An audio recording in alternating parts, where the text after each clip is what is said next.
Za poveljstvo za doktrino izobraževanja in usposabljanja je danes pomemben dan, saj praznujete 21. obletnico začetka delovanja slovenskega vojaškega šolstva.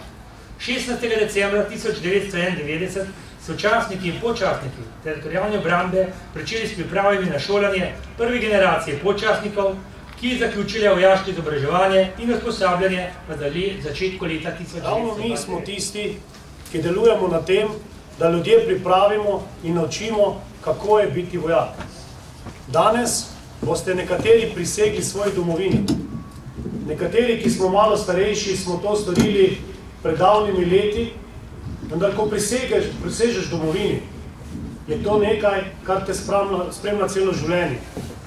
Eno je govoriti, drugo je pa častno reči domovini, da jo imaš rad in da bo za njo naredil vse, kar je potrebno, da bo domovina ostala neomadeževana. Prisega domovini je med vsemi prisegami najbolj sveta.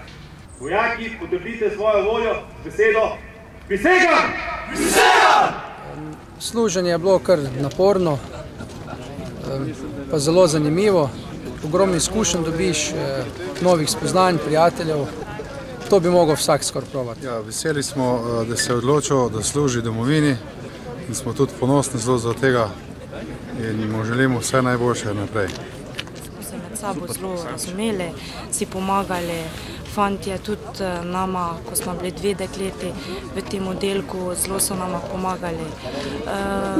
Staršina, kapa dol, zelo dobri inštruktori, mentori. Priporočala bi pač vsem tistim, ki jih ta poklic veseli, da se preizkusijo v tem, da vidijo, če je to.